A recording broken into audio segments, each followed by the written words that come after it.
오늘 함께 나눌 하나님의 말씀 누가복음 24장 45절로 49절 그리고 이어서 사도행전 1장 8절 말씀 되겠습니다.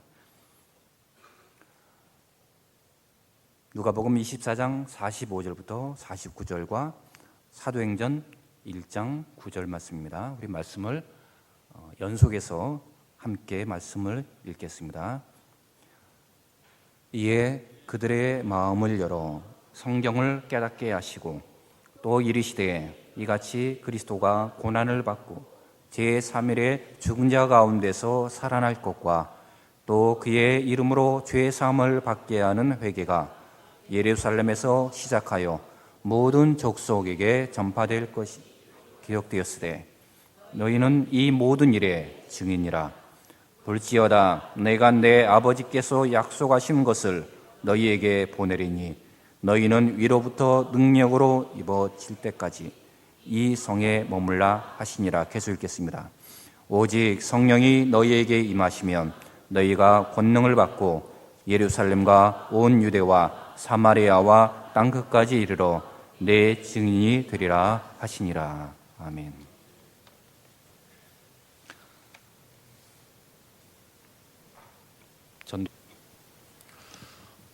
여러분들 이렇게 만나 뵙게 되어서 감사드립니다. 저는 중국 일주일 동안 교육 선교 활동을 마치고 잘 돌아왔습니다. 여러분들 기도해 주시고 또 하나님의 은혜 가운데 오늘 이렇게 하나님을 같이 예배하게 되었습니다.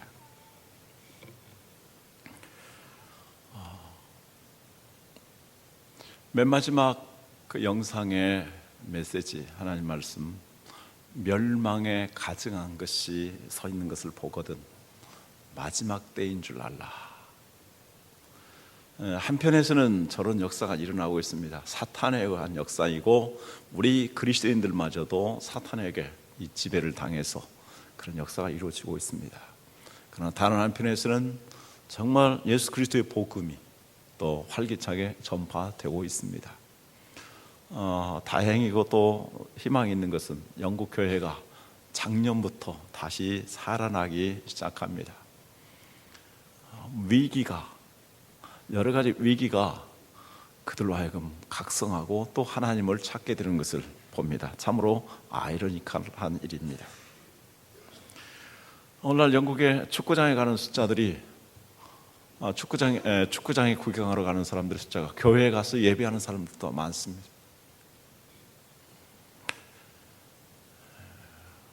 눈은 보아도 족함이 없습니다. 오늘 지난주하고 이번 주하고 아마도 단풍이 절정인 것 같습니다. 그래서 단풍을 이렇게 보러 가시는 분들이 계신 것 같은데 우리 옆에 사람들 한번 보겠습니다. 눈이 참 아름답습니다. 하나님을 경외하는 눈이 아름답습니다. 단풍 그거 보아도 족함이 없습니다. 얼마나 가물때 고생한 단풍입니까?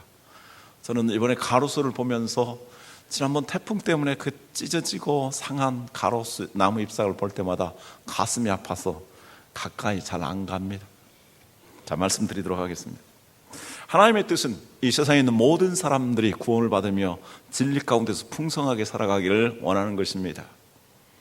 이렇게 구원받고 풍성한 삶을 이루려면 복음이 전파돼야 됩니다.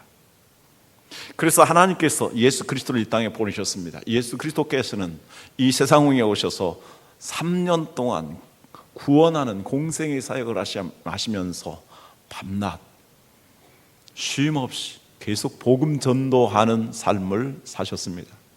그리고 마침내 우리에게 복음을 주시기 위해서 십자가에 못 박혀 죽으시고 부활하셨습니다. 부활하신 예수님께서는 우리로 하여금 복음 전하는 사람들이 될 수 있도록 보혜사 성령님을 보내어 주셨습니다. 연약하였던 제자들이고 실패하였던 제자들이지만 그들이 성령의 충만을 받은 다음부터는 복음을 증거하는 증인들이 될 수 있었습니다.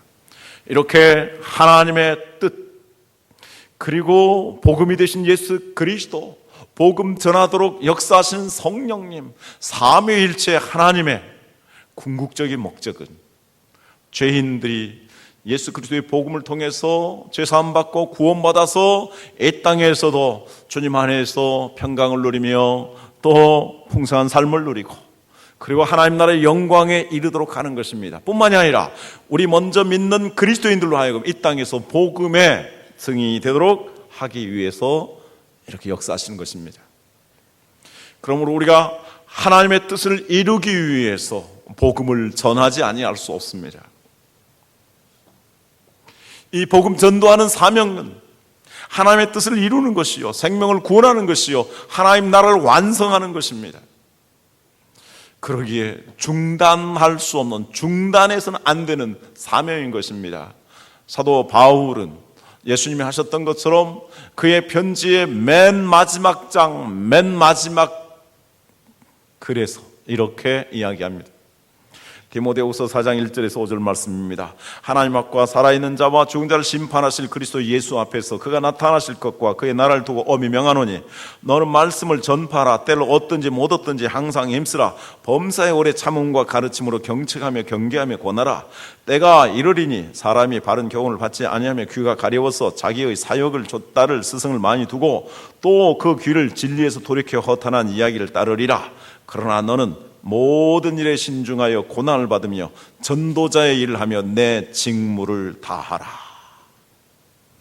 우리 인생에 대한 마지막 심판자, 산자와 죽은 자를 심판하실 예수님이십니다. 그 예수님의 이름으로 명령합니다. 때를 얻든지 못 얻든지 복음 전하는 일에 힘쓰라. 성도들에게 이것을 가르치고 권하라. 그리고 너는 이 전도인의 직무를 다하라. 이렇게 말씀하고 있는 것입니다. 사역을 쫓을 스승을 많이 둡니다.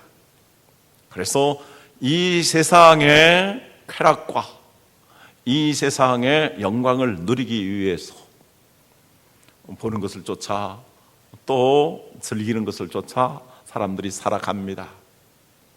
그러나 우리의 구원자, 우리에게 생명을 주시고 우리에게 참된 삶을 주시고 우리에게 영원한 소망을 주신 분은 우리 하나님이십니다.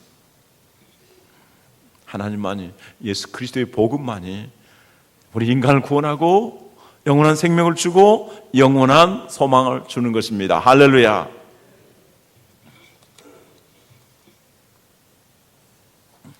전도는 우리가 선택해야 될 과제가 아니라 필수 과제입니다. 해도 되고 안 해도 되는 것이 아니라 꼭 순종해야 될 필수 과목인 것이죠. 오늘 영상을 보았습니다만 사도 바울의 심정을 우리가 성경에서 보기를 원합니다. 성경 말씀 봅니다. 고린도전서 9장 16절 같이 읽습니다. 내가 복음을 전할지라도 자랑할 것이 없으면 내가 부득불할렘이라. 만일 복음을 전하지 아니하면 내게 화가 있을 것이로다. 그 다음 성경 구절을 보면 내가 복음을 전하지 아니할 수 없는 것은 내가 구원받은 은혜가 너무나 크기 때문이며 내가 복음을 전하지 아니할 수 없는 것은 사명을 받았기 때문이다. 그래서 나는 부득불 복음을 전하게 된다. 내가 복음을 전하지 아니하게 되면 내게 화가 있을 것이다. 이렇게 말씀합니다. 부득불이 무엇입니까? 억지라도, 힘들어도, 고통스러워도, 어쩔 수 없이 하기 싫어도 해야 된다는 것입니다. 그래서 사도 바울은 말합니다. 때를 얻을 때뿐만이 아니라 복음 전도하기에 좋을 때뿐만이 아니라 복음 전도하기에 힘들어도 복음을 전해야 된다는 것입니다. 부득불 하기 힘들고 고통스럽고 위험이 있어도 해야 된다는 것입니다. 억지로라도 해야 된다는 것입니다. 그렇게 하지 않으면 화가 임하는 것이기 때문입니다. 오늘날 교회의 두 가지의 대조적인 모습을 봅니다. 우리가 영상을 봤던 것처럼 영국의 교회, 한때 정말 세계 선교에 가장 앞장섰던 그 영국 교회였었는데 지금은 엄청나게 침체되어 있고 사탄에게 농락을 당하고 있는 모습이 많이 있습니다. 너무도 가슴 아픕니다. 왜 그렇습니까? 그리스도인들이 이 세상에 안주하면서 살기 때문입니다. 복음 전도해야 될, 선교해야 될 그 사명을 망각해 버렸기 때문입니다. 그래서 화가 임하게 된 것입니다. 어저께 오늘 국제 현장에 대한 그한 뉴스를 제가 보게 되었는데, 스페인, 포르투갈, 그리고 여러 유럽에 있는 사람들이 저 아프리카로 또 저 아시아로 떠나갑니다. 왜 유럽에 오늘날 가장 심각한 이런 경제 위기가 임합니까? 정말 복음에 의해서 살지 아니하고, 하나님의 말씀을 따라 살지 아니하고, 돈에 의해서, 그리고 그 세상에 보이는 거에 의해서, 자기 정력을 추구하는 거에 의해서 움직이고 그것을 추구하기 때문에, 그의 종로로 타기 때문에 이렇게 된 것이고, 그래서 화가 임하게 되는 것입니다.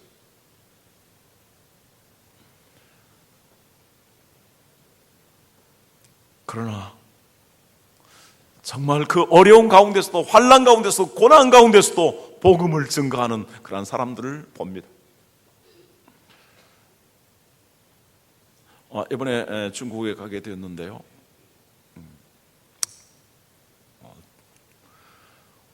여러 번 다녔습니다. 이번에 정말 저도 힘들었습니다. 새벽 월요일 날 2시에 출발했는데 23시간에 걸쳐서 산서성에 도착을 했습니다. 23시간. 그 전날 제가 한소금도 자지 아니하고 정리하고 또 준비하고 이제 갔습니다. 물론 차속에서 잠을 잤습니다만 23시간을 그죠. 새벽 거기 우리나라 시간으로 새벽 1시에, 거기 시간으로 12시에 도착을 했습니다.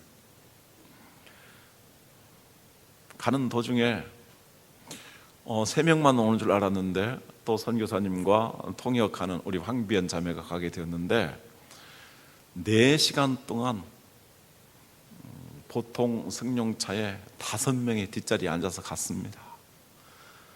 얼마나 힘들었는지, 몸이 막 비틀어지고 다리 근육과 관절이 막 마비되고 그랬습니다. 난 자동차 타면서 그렇게 힘든 적이 없었습니다. 공기도 얼마나 안 좋은지요. 산서성이 막 탄광 지역입니다. 1시간만 지나도 막 옷이 새카매지고 손이 더러워집니다. 또 물도 수도 시설이 안 돼 가지고 빗물 같은 거 받아서 또 오물물 받는데, 물에 먼지가 쌓여 있기 때문에 가라앉혀서 그것을 먹고 또 사용합니다. 화장실은 푸세식 화장실도 있고요. 첫 번째 갔던 데는 나중에 산동성에 가니까 제주도식 화장실이 있습니다.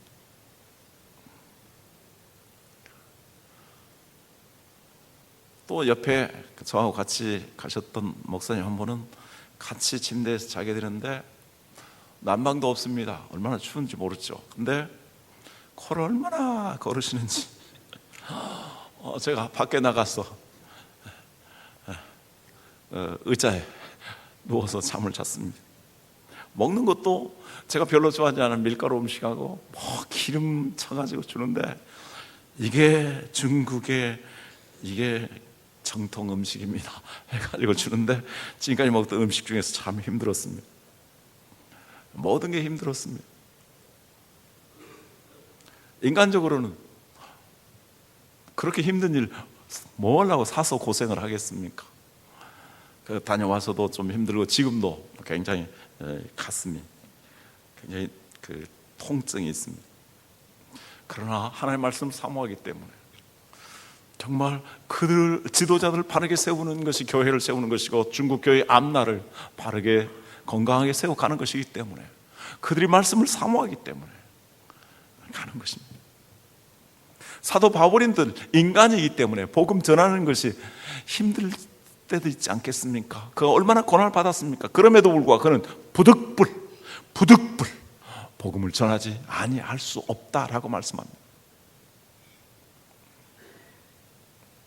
하나님께서 우리에게 복음을 전할 수 있도록 하기 위해서 3가지 중요한 것을 주셨다라고 말씀합니다. 첫째는 복음을 주셨습니다. 복음은 기쁜 소식이라는 말입니다. 하나님께서 우리에게 인류의 최대의 기쁜 소식을 예수 그리스도로 말미암아 주신 것입니다. 그것은 무엇입니까? 오늘 46절 47절 같이 읽도록 하겠습니다. 또 이르시되 이같이 그리스도가 고난을 받고 제3일에 죽은 자 가운데서 살아날 것과 또 그의 이름으로 죄 사함을 받게 하는 회개가 예루살렘에서 시작하여 모든 족속에게 전파될 것이 기록되었으니, 예수 그리스도께서 죽으셨습니다. 우리의 죄를 사하여 주시기 위해서입니다. 예수 그리스도께서 부활하셨습니다. 우리에게 영원한 생명을 주시고 영원한 소망을 주시기 위해서입니다. 이것이야말로 우리 인류의 최대의 기쁜 소식이 아닐 수 없습니다. 그 어떠한 소식이 우리의 죄를 사하여 주며 우리에게 영원한 생명과 천국의 영원한 소망을 주는 복음이 될 수 있겠습니까? 그래서 예수님이 탄생하셨을 때 천사들을 통해서 이와 같은 메시지를 주십니다. 누가복음 2장 10절에서 11절 말씀 같이 읽도록 하겠습니다. 천사가 이르되 무서워하지 말라. 보라, 내가 온 백성에게 미칠 큰 기쁨의 좋은 소식을 너에게 전하노라. 오늘 다윗의 동네에 너희를 위하여 구주가 나셨으니 곧 그리스도 주시니라. 할렐루야. 온 백성, 온 인류에게 미칠 가장 큰 기쁨의 좋은 소식은 예수 그리스도께서 이 땅에 오셔서 그분이 우리 죄를 위하여 십자가에 죽으시고 그분이 부활하심으로 말미암아 우리의 과거, 현재, 미래의 모든 죄를 사하여 주시고 우리를 의인이 되게 하여 주시며 마귀의 종노릇 하는 자들 하나님의 자녀가 되게 하여 주시고 땅에 속한 자들 하늘에 속한 자가 되게 하여 주시며 이 땅에서 죽고 영원히 심판받을 수밖에 없는 우리들을 이제 천국의 시민권을 갖게 하여 주시고 천국에서 영생을 누릴 수 있는 자로 만들어 주신 것입니다. 이것이야말로 인류에게 주신 가장 큰 좋은 소식이요 굿뉴스인 것입니다. 할렐루야.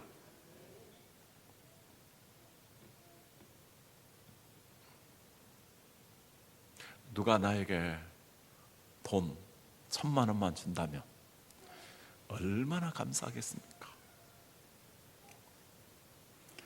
제가 옛날에 그런 이야기를 한 적이 있죠. 제가 대학생들 지도하는 가운데 그 학생회장이 있었는데 대학에 들어오게 됐는데 등록금이 없어서 고민을 하고 있었습니다. 그런데 어느 날 친구를 만났습니다. 너무 친한 친구였었고 같이 식사를 하게 되는데 그 학생회장이었던 그 청년이 근심 어린 모습을 보니까 너에게 무슨 근심이 있느냐, 그래서 그 사실을 얘기했습니다. 그랬더니 카드를 주었습니다. 이 카드를 가지고 네가 필요한 만큼 찾아서 써라. 얼마나 정말 좋은 친구입니까? 그런데 그 카드를 받아가지고 등록금을 냈습니다. 그리고 기숙사비를 지불했습니다. 그리고 하나님 앞에 많이 울었다고 합니다. 왜 울었을까요? 그 친구가 이렇게 등록금을 주었을 때 너무 기쁘고 너무 감사해서 며칠 동안 잊을 수가 없었답니다. 그런데 자기가 등록금 얼마 받은 거에 대해서 이렇게 친구에게 감사했는데 자기의 죄를 위해서 생명을 주신 예수님에 대해서, 자기를 하나님의 자녀가 되게 하여 주시고 천국의 영원한 생명과 소망을 주신 예수님에 대해서 이렇게 감사해 본 적이 없었다라는 것입니다. 주님은 생명까지 주셨는데, 주님의 영광까지 버리셨는데, 그 고난을 받으셨는데, 나의 죄 때문에 주님이 대신 죽으셨는데, 주님 죄송해요. 주님 미안합니다. 내가 친구에게 이 은덕을 입어서 이렇게 감사한데 주님에 대해서는 그렇게 해보지 못했습니다. 이것이 무엇입니까? 정말 구원의 기쁨과 구원의 감격입니다. 세상 사람들에게 물어보십시오. 예수님 당신을 위해서 십자가에 못 박혀 죽으셨습니다. 그래서 당신의 죄를 사하셨습니다. 당신 예수 그리스도를 믿으며 예수님처럼 부활하게 될 것입니다. 그것이 나하고 무슨 상관이 있어? 예수가 나에게 밥 먹어주는 것인가? 이렇게 반문합니다. 왜 그렇습니까? 그들은 이 복음의 진리가 얼마나 귀한 것인지 알지 못하기 때문입니다. 그런데 분명히 사람은 위기와 위험에 처하게 되었을 때 무엇이 중요한가를 깨닫게 됩니다. 아주 건강한 사람들은 건강을 잃어버린 것에 대해서 심각한 것을 알지 못합니다. 그러나 어느 날 심각한 질병이, 치명적인 암이 자기에게 생겼다고 생각할 때에 그때 충격을 받습니다. 그리고 좌절하고 절망합니다. 그때야 비로소 건강이 얼마나 중요한가, 인간의 생명이 얼마나 중요한가, 인생이라는 것이 한 번밖에 없는데 얼마나 소중한가 비로소 깨닫는 것입니다. 하나님께서는 우리 인간의 운명을 아십니다. 인간의 영원한 미래를 아십니다. 예수 그리스도를 믿지 아니하면 그 죄값으로 말미암아 죽게 되는 것이고, 죽음 후에 심판을 받는데 그 심판은 정말 지옥에 형언할 수 없는 무서운 형벌이라는 것을 주님은 아십니다. 이 세상의 지옥에 대해서 예수님처럼 자세하게 말씀한 분이 성경에 없습니다. 그 나사로가 지옥에 들어가서, 부자가 지옥에 들어가서 나사로를 통해서 물 한 방울 찍어서 내 혀끝을 잠시 동안만이라도 서늘하게 해줄 수 없느냐 하는 그런 고통이 지옥의 형벌입니다. 그걸 예수님 말씀하십니다. 왜 말씀하셨습니까? 예수님이 지옥은 이러한 것이다, 한 사람도 지옥에 들어가기를 원치 아니하신다, 주님이 이렇게 말씀하신 것입니다.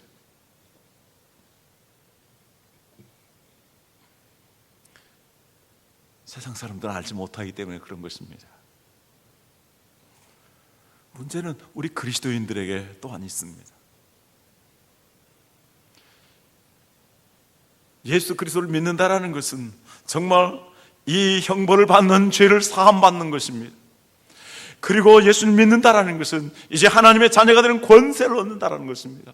예수를 믿는다라는 것은 천국의 시민권을 거저받는 것이고, 그리고 영원한 천국에 들어가는 것입니다. 이것보다 더 크고 기쁜 영원한 소식이 어디 있습니까? 여러분, 이 세상이 정말 살기 좋습니까? 지금 경제는, 세계의 경제는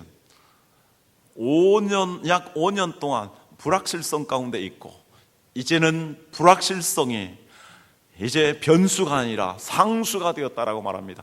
앞으로 계속해서 경제의 불확실성이 있을 것이고, 언제 어떻게 어떤 문제가 터질지 모르는 것입니다. 58년생의 삶에 대해서 쓴 글을 제가 어저께 보았습니다. 직장에서 이제 떠나게 되고 사업을 하게 됐는데 망하게 되고 할 일이 없습니다. 막막한, 이런 일이 어떻게 이루어질지, 어떤 일이 어떻게 생길지 모릅니다. 건강하다고요? 건강하지만 언제 어떤 병이 생길지 모르고, 그리고 90년 100년 살아도 죽습니다. 다윗은 고백합니다. 내 죄가 머리털보다 많습니다. 웃을 줄로 나를 정결케 하여 주옵소서. 주님, 나에게 구원의 즐거움을 회복시켜 주옵소서. 그리하면 내가 주님을 찬양하며 주의 이름을 전하며 주님을 가르치겠습니다. 왜 우리 안에 이 구원의 즐거움이 사라졌습니까? 세상 것들을 바라보기 때문입니다. 또한 우리가 죄 가운데 있다면 우리에게 구원의 즐거움이 없는 것입니다. 하나님 아버지, 정말 이 복음이 얼마나 귀한 것인가를 깨닫게 하여 주시고, 구원의 즐거움을 회복시켜 주시옵시고, 이 복음을 증거하고자 하는 뜨거운 마음을 우리에게 허락하여 주옵소서. 인류의 소망은 예수 그리스도의 복음밖에 없습니다. 이 복음을 복음을 우리에게 주셨고 예수님 복음이 되셨습니다. 이 복음을 전하라고 말씀합니다. 이 복음을 전하면 사람들이 그 복음으로 말미암아 새로워지고 이 복음으로 말미암아 영원한 생명과 영원한 소망을 갖게 된다라고 말씀합니다. 이 복음을 우리는 땅에 묻어둬서는 안 됩니다. 그것은 바로 악하고 게으른 종들의 모습입니다. 주님의 책망이 있을 것입니다. 하나님 주신 가장 귀한 보화인 예수 그리스도의 복음을 꺼내어서 이 복음을 장사해야 합니다. 복음을 전해야 합니다. 그래서 생명들을 구원하는 일에 우리가 참여해야 하는 것입니다. 두 번째 우리에게 말씀합니다. 증인이 되라고 말씀합니다. 하나님 예수님 우리에게 증인이 되라고 소명을 주셨습니다. 소명이라는 말은 하나님께서 어떠한 일을 시키기 위해서 부르시는 것을 말합니다. 어떠한 일입니까? 48절에 기록되고 있습니다. 너희는 이 모든 일의 증인이라. 예수 그리스도의 죽으심과 예수 그리스도의 부활을 증거하는 증인이라고 말합니다. 이 증인이라는 말은 바로 순교자라는 뜻을 가지고 있습니다. 증인은 보고 들은 것을 그대로 전해야 합니다. 증인이 보고 들은 것을 그대로 전하지 아니하면 위증을 하게 되는 것이고, 위증을 하게 되면 그는 더 가중처벌을 받게 되어 있습니다. 사도들은 말합니다. 우리가 보고 들은 것을 전하지 아니할 수 없노라. 목에 칼이 들어와도 감옥에 들어가도 우리는 예수 그리스도의 복음을 전한다 라고 하면서 예수 그리스도의 복음을 전합니다. 그래서 사도들은 다 순교를 당하게 됩니다. 왜 순교를 당합니까? 여러분, 거짓된 사실을 위해서, 가치가 없는 일을 위해서 목숨을 내걸 사람이 어디 있습니까? 이것이야말로 진실이요, 이것이야말로 생명을 구하는 진리요, 예수 그리스도의 죽으심과 부활이야말로 인류를 구원하는 소망이요 복음이기 때문에 이 가치 있는 복음을 자기의 생명을 던져서라도 전하게 되는 것입니다. 지금 중국에서는 아주 비상 상태에 있습니다. 그래서 산서성에서는 30여 명이 이렇게 공부를 했는데, 산동성에서는 그 공안들, 중국의 경찰들의 감시가 아주 심하고 교회에 예배하는 모습을 항상 찍고 외국인들이 와서 전도하는 것을 금하게 되었습니다. 그래서 10여 명밖에 참여하지 못하게 됐었는데요, 그 산동성의 지도자, 그분의 얼굴이 많이 이그러졌습니다. 그리고 몸이 좀 어그러졌습니다. 그 여러 사역자들이 말합니다. 이분은 우리의 산 증인입니다. 그의 아버지는 유명한 신학교 교수였다고 합니다. 그런데 공산혁명이 일어나면서 그는 순교를 당했습니다. 어린 나이에 믿음을 지키는데 수차례 감옥에 끌려갑니다. 그래도 그 어린 나이에 믿음을 지켰습니다. 감옥에 왔다 갔다 하면서 사선을 넘으면서 믿음을 지켰습니다. 그리고 그분을 통해서 여러 교회가 세워졌고, 그분을 통해서 수많은 사역자들이 배출되었습니다. 이렇게 목숨 걸고 복음을 전하였기 때문에 공산화 되기 전에 중국의 크리스찬들이 500만 명 정도 됐는데, 한 50여 년이 지난 지금 중국은 미국 다음으로 크리스찬들이 가장 많은 나라, 1억 명이 넘는 나라가 되었습니다. 우리나라가 기독교 신자가 800만 명 내지 1000만 명이라고 합니다. 그러나 중국은 10배도 넘는 그리스도인들을 가지고 있습니다. 교회 십자가는 하나도 보이지 않습니다. 그러나 집안에 가면은 성경 구절 걸어놓고 십자가를 다 새겨 놓았습니다. 가정교회, 자기의 가정을, 집을, 이 교회를 내놔서 그 중국의 가혹한 공산혁명 가운데서도, 또 공산진압 가운데서도 믿음을 지키면서 그들이 복음을 전하게 된 것입니다. 그리하여서 20배도 넘는 사람들이 이렇게 주님의 백성들이 되었습니다. 너희는 이 모든 일의 증인이라고 말씀했습니다. 너희는 누구일까요? 예수님의 제자들 맞습니다. 그러나 예수님 제자들만 가르칠까요? 아닙니다.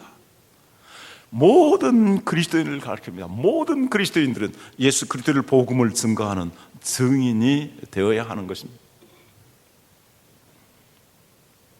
아니, 우리가 복음을 위해서 그렇게 순교해야 합니까? 물론 이 시대에 중국과 같은 또 저 북한과 같은 예수를 믿음으로 순교당하는 어려움은 없을 것입니다. 아침에 일찍이 나가서 밤늦게까지 일하고 돌아온 우리들이 그렇게 복음 전하는 일에 목숨을 바쳐야 되고 삶을 바쳐야 된다는 말씀입니까? 그러나 성경 우리에게 말씀합니다. 너희는 모든 그리스도인들은 복음의 증인이 되어야 된다고 말씀합니다. 어떻게 입니까? 우리는 우리의 가정과 우리의 일터를 통해서, 우리의 일을 통해서 직접적으로 간접적으로 복음을 전할 수 있습니다. 우리의 가정을 믿음 안에 바르게 세워나가고 우리의 자녀들을 위해서 기도하고 자녀들 말씀으로 잘 양육하게 된다면 우리는 가정의 제사장이 되는 것이고 가정의 선교사가 되는 것입니다.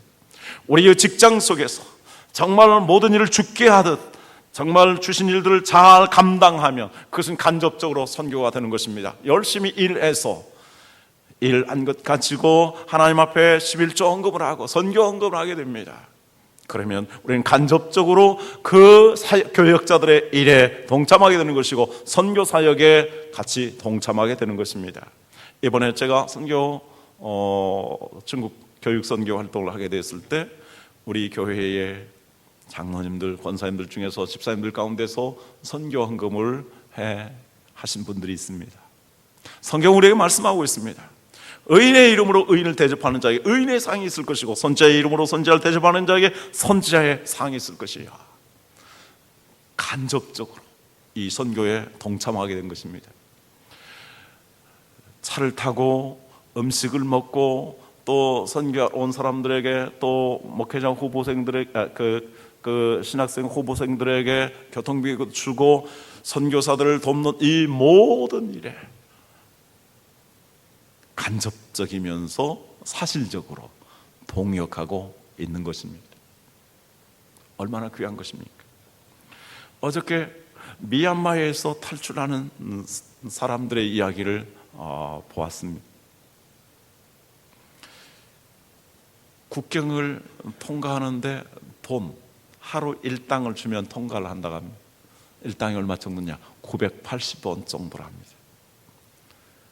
국경을 넘어서 탈출하는 게 980원이면 물론 부정직한 것이지만 목숨 거는 일이기에 옛날에 그렇게 했다고 합니다. 지금 안 돌아가는 것에 대해서 이야기를 하고 있는데요.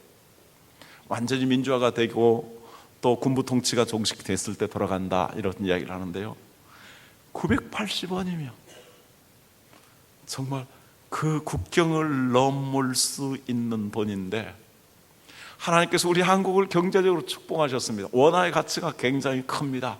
그래서 우리가 선교에 동참하게 됐을 때 우리는 우리의 삶의 일부분을 드리지만 그들에게는 엄청나게 큰 것이 될 수 있는 것입니다.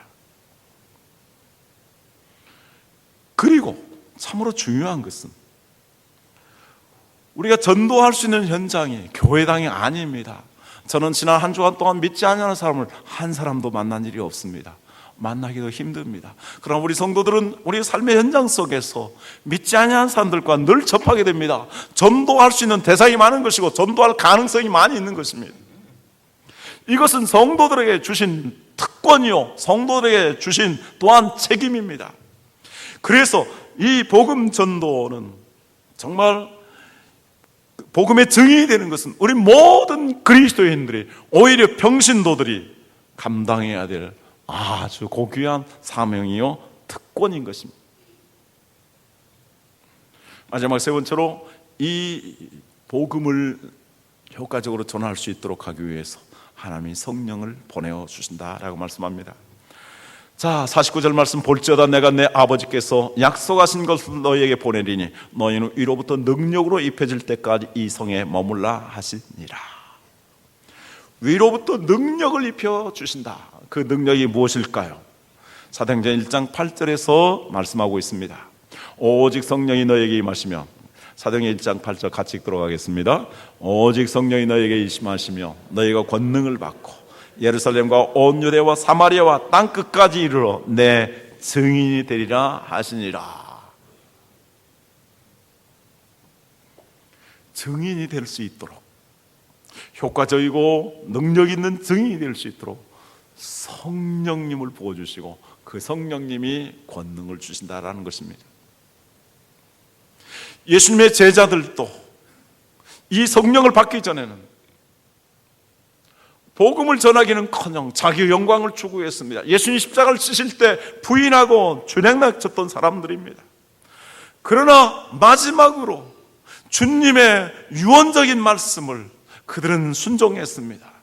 그래서 예루살렘을 떠나지 아니하고 거기에 머물러서 그 능력을 받기 위해서 기도하였습니다. 기다렸더니 10일 동안 기도한 결과 성령이 임하였습니다. 성령님이 임한 다음에 그들 속에 성령이 불처럼 임하였습니다. 바람처럼 강하게 역사했습니다.